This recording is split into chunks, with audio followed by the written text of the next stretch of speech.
What's going on, guys? It's Nick here, back with another video. Today we're going over my fade list, talking about the players that I will be avoiding the most this season. I'm thinking I'll do the exact same setup as yesterday's video, so I'll include one player for each position, and then after those breakdowns, I'll list off all the different players that I was considering featuring in this video, but who just missed the cut. So I'll be going over a lot of players today, but still not even close, of course, to all the draftable players. So if you have a draft coming up and you wanted to see my take on specific players, you can always find that by looking at my rankings, projections, risk grades, premium videos, or asking in the private Discord chat. All of that available at our website, thefantasyfootballadvice.com. All right, so let's get things started off as usual. Stat of the day. Yesterday's stat was among wide receivers with at least 1,000 receiving yards last season. Who had the fewest receptions? The answer is DJ Moore. Jared Roberts was the first to get that right on YouTube, and at Jared Allen 72 was the first to get that right on Twitter. Today's stat. Who was the oldest running back last season to have 30 fantasy points in at least 1 week? No, the answer is not Frank Gore. All right, so let's start off with wide receivers in this one, and we'll go over DJ Chark.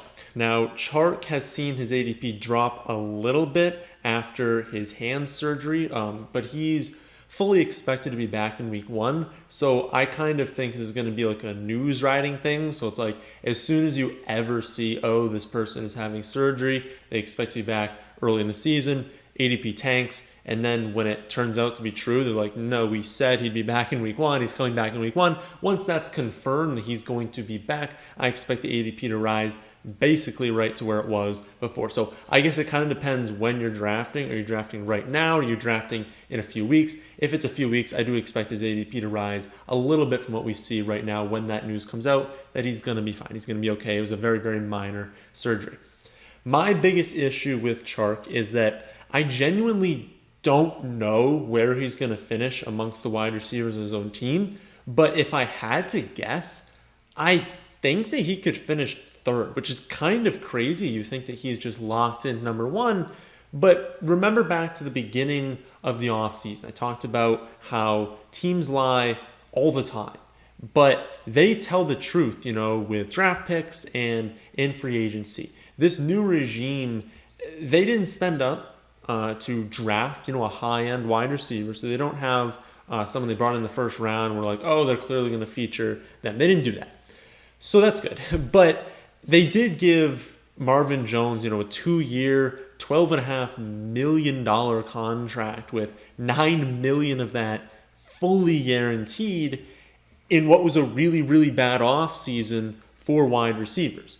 We also know that their new offensive coordinator, Darrell Bevell, he coached Marvin Jones in Detroit, and so they're already familiar with each other. And you have to know that Bevell was obviously asked, hey, do we think Marvin Jones would be a good fit to this team? To which he clearly responded, yes, I want to bring Marvin Jones in. I think he's a quality player. And I personally think it was a great move. I think they needed to add another wide receiver. I think they needed a red zone threat. They needed more downfield threats. And so I think it's a really, really good addition to the team. To me, the fact that they were so aggressive in signing Jones means that I think they have that same feeling. I think that they were like, listen, we have a role in this team that is missing, right? We're not going to consistently move the ball downfield with a rookie quarterback, even a really good quarterback, but a rookie quarterback with only Chark and Laviska. Now, I don't think they thought that Colin Johnson would be performing as well as he has been in camp, so he's been a standout. They've said that, Laquan Treadwell has been a standout. We've gotten caught up in the Treadwell news before. I'm not envisioning him having a large role, but maybe if they knew going into the offseason or going into the draft that Colin Johnson was going to be performing as well as he has been, maybe they don't give Marvin Jones a big of a contract. But I have to believe that they wanted to fill that role, that downfield role, that red zone threat, that consistent wide receiver, and they didn't think they had it with Chark. Because, of course, Laviska, his role is like different than what Chark and what Jones is going to do on the outside. His role is very secure. And so I go back to, okay, what do I think the most likely outcome is? What do I think the ceiling is for these different players? And honestly, I don't see a world where Chark is just crushing his ADP, because you have to start considering the offense. This is not, New Orleans when they had Drew Brees. This is not the Bucs. This is not Kansas City. This is not Green Bay. This is not Dallas. Okay, this is not like Atlanta from like the past few seasons. This is going to be a good offense, and one that I think will surprise people with how good they are, but they're not going to be elite. And when you think about all of the players that they have, Laviska is fantastic. Marvin Jones is really good. Chark is still really good.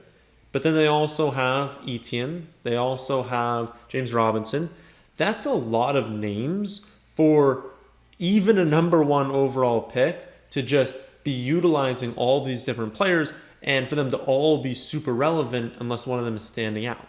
And I think the concern is that I don't believe Chark is talented enough to truly separate ahead of Marvin Jones, ahead of Laviska Shenault, be used so much downfield in the red zone that he's worth his ADP. Because I think people remember back to when he was really, really good 2 years ago. They're going to see that on draft day. They're going to see Marvin Jones, Laviska, and be like, no, I'm going to draft DJ Chark.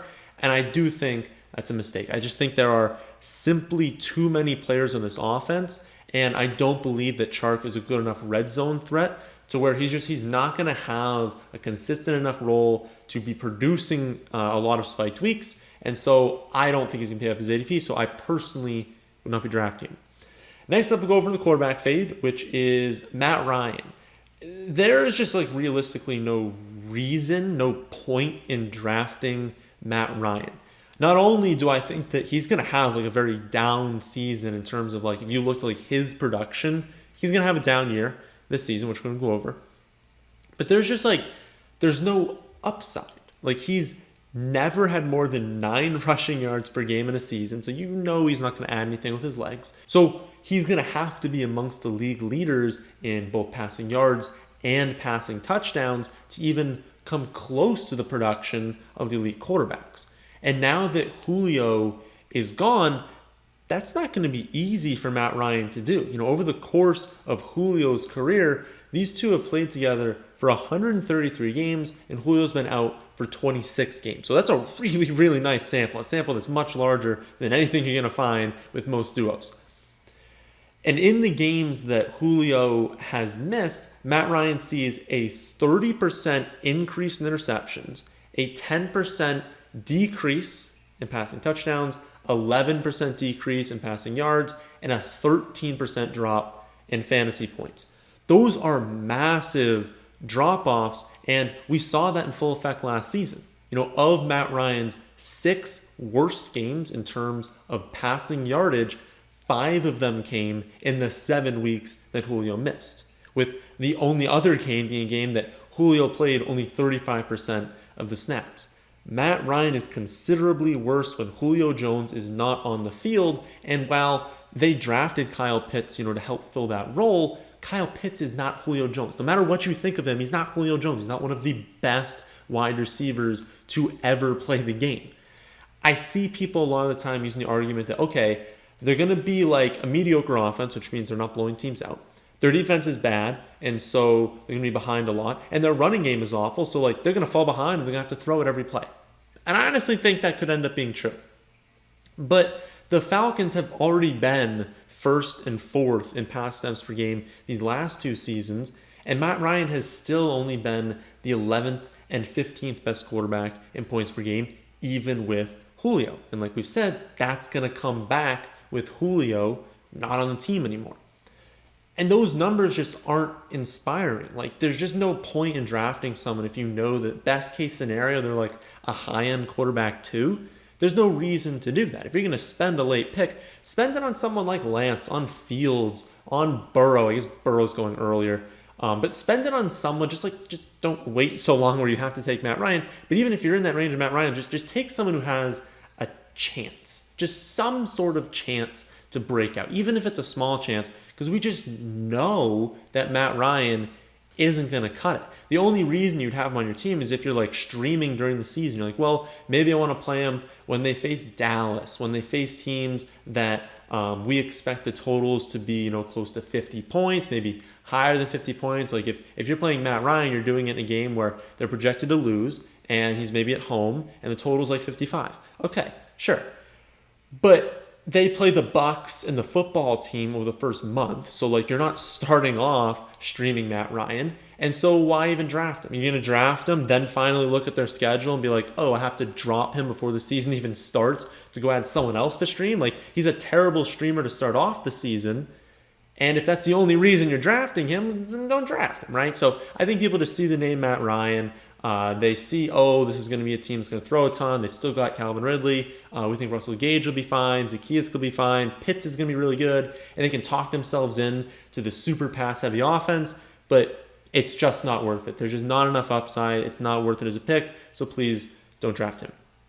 Next up, we have tight end, where my fade has surprised me to an extent, and that's Dallas Goedert. Now, going into this video, he was listed as a target on the site. I've removed the target. I've dropped him down in the rankings. Not like a ton, but I've dropped him down. But realistically, I had to pick a tight end for this video. I was going through all the tight ends. There's really no one that I think is just a horrendous ADP. Like, I don't want to sit here and just give like hot takes just to make hot takes. Like, I don't think any tight end is going significantly earlier than they should be. I don't think that's the case for anyone. So I tried to find someone that I'm below consensus on. I'm definitely below consensus on Dallas Goedert. And someone who I don't really think we should be targeting at their specific point of the draft because the opportunity cost is so great. And so you look at the big three and you're like, yeah, high opportunity cost, but you're gaining so much. So I think that's fine. You look at the mid-range tight ends. You guys know I don't love them. I'm going to mention Hawkinson is a guy that could have made this video. I'll mention him after when I go over all the players that I didn't include but could have, but I just talked about him too much. I already did an in-depth breakdown on the three players going in the middle rounds, of course, Pitts, Hawkinson, and Andrews, so I didn't want to do them again. And then I kind of went later, and I mean, there's some sleepers that we like. We like Higbee. We like maybe Everett going super late, Kmet going late, maybe like your Irv Smith, your Troutman. Maybe they're getting a little bit too much hype, but you could go after them. You can go after Logan Thomas, a guy we love. Like, there's a lot of players where it's like, these are all fine picks. And then I got to Dallas Goedert, and I looked at Underdog. He's like a fine pick. He was going late 8th round, early 9th round. I think that's totally fine. I think I've taken him a few times. You can do that if you want. But then I sorted by ESPN and NFL, which the vast majority of you guys play on ESPN and NFL, and he's going in the mid-7th. And so I started thinking about the mid-7th round, and I looked at the players, going in that range because typically we'd be targeting wide receiver. We're not really targeting quarterback in that range. We don't love the running back. So it would basically be, are you taking Dallas Goedert in the mid-7th, or are you going after wide receiver? And then I look at the list of wide receivers going after Goedert, and some of these guys going rounds after, but this is the list of guys going after him: Curtis Samuel, Devonta Smith, Deebo Samuel, Tyler Boyd, Antonio Brown, Jalen Waddle, Marvin Jones, Mike Williams, Mecole Hardman, Mooney, Elijah Moore. Now, maybe some of these guys on this list you're not in love with, and maybe you would take Goedert over some of them. I think you should take Goedert over some of them. But that's a lot of names that you're saying you would forego in order to take Goedert. And then I look at his ADP, and I'm questioning why it hasn't been falling. Like we talked about early in the offseason, okay, I have him here because I think there's a chance that Ertz leaves, and if Ertz leaves, obviously Goedert's going to be a phenomenal pick. But now it looks pretty clear that Ertz is going to be staying on the roster. They're going to be using him. They're probably going to run a lot of 12 personnel. They're going to have Goedert and Ertz on the field. They're going to have Rager and Devonta Smith and that running back. That's going to be a very typical setup for them. And I start thinking about that, and I'm like, so what's improving, right? Like, is anything improving from last season? I mean, Jalen Hurts is a mobile quarterback, so we already know the pass attempts won't be high, but even when they drop back sometimes, they're not going to be throwing. He's going to be scrambling. They just added a clear alpha in Devonta Smith. Jalen Rager, all reports are that he's been improving this offseason. And now Ertz isn't gone. He's going to be there. He's still going to command a target share. So is his situation worse than it was last season? Maybe. And yet his ADP has skyrocketed, and then it just hasn't gone down, basically, even though Smith is back from the injury.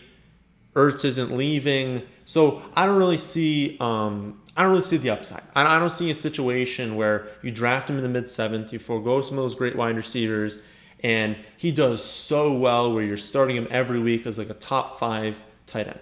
I think his ceiling is basically where he's being drafted at, and I don't want to do that in the 7th round. So I would just either take Logan Thomas around that range. I think Logan Thomas actually goes much later than that, or a little bit later than that, depends on the site. But I'd rather just wait for tight ends, see if there's going to be a really nice value in the later portion of the draft. And if you don't get some like the guys that we like, just wait till the final round. There's going to be someone there. I just don't think Dallas Goedert has enough upside this season to justify where he's going. Hopefully it drops a bit, but I probably won't be drafting him because of that. At running back, I had a good list of names to choose from. And remember, we're going to go over that list after I talk about this player. But one that I wanted to go over today is Myles Gaskin. He's being taken in about like the early 6th round, running back 24. He's down to my running back 30 now. And I want to talk about him because I feel like we haven't too much after I made the video where I said the ranking is Chase Edmonds, then Kareem Hunt, then Myles Gaskin. Since then, I don't think we've talked about him at all. But I've seen a few two major platforms this past week have hyped up Myles Gaskin as a phenomenal pick, as a really nice sleeper. And I don't understand why people are hyping him right now. Earlier in the offseason, I was excited about this backfield because I thought that they would target Javonte Williams in the draft. I thought that he was a very, very good pick for where they were picking. He was going to really elevate the offense, or at least help elevate the offense, and he'd be their clear feature back. But then the Broncos traded up, ahead of the Dolphins to draft him. And so the Dolphins were left in like a weird situation where it was like, wasn't a great value for them to take running back. And so they kind of just stuck with what they have, leaving them with Gaskin, Ahmed, and Malcolm Brown.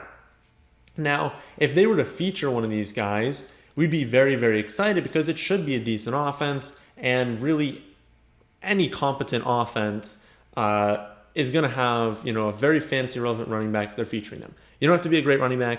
You don't have to be a great offense. If you're being featured, you're super relevant in fantasy. That's just how it goes.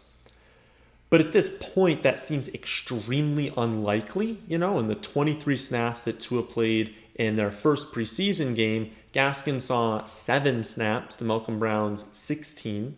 Gaskin had 0 third down snaps and 0 carries inside the 5 compared to 2 for Brown. They brought Brown in to be the goal line back. We kind of already knew that. That's how they talked up Brown this offseason. And the fact that he was used so heavily with the first team is concerning. Talking about Malcolm Brown being used way ahead of Myles Gaskin. I have received a lot of heat, this offseason for saying that Gaskin was fantastic in fantasy last season, but that we needed to remember that he's not some prolific running back. He was a late 7th round pick. He has below average athleticism. He was extremely inefficient last season. We just loved him in fantasy because they gave him the ball literally every single play, right? We're going to love anyone of any skill set on any team if they get the ball a ton in all facets of the game, in all goal line situations, on third downs. He was just getting the ball everywhere. But if that's not going to happen this season, it looks like it's not going to happen. They have been very vocal, being people ask them, well, so why weren't you featuring Gaskin? And they're like, we like all of our running backs. We're going to give all of our running backs opportunities. They're all going to have roles. No, I don't want a running back if that's the mindset of the coaching staff, especially if the running back isn't someone we expect to just break out on their own. Gaskin, again, is good, but he's not an elite running back. He's not someone who's just going to go out there and just crush it. And so I don't see a point in drafting Gaskin as early as he's going because there are great quarterbacks, great wide receivers, and the tail end of some pretty good and high upside running backs. It just feels like a wasted pick if you're going to take Gaskin because we're pretty sure it's going to be a committee on a team with a mediocre offensive line, mediocre to bad offensive line. And it doesn't seem worth it to me. Also, going back to that video, obviously I make a video. I can't update the video because that's how the world works. You can't just update a video, but update the rankings. And so my new rankings have flipped.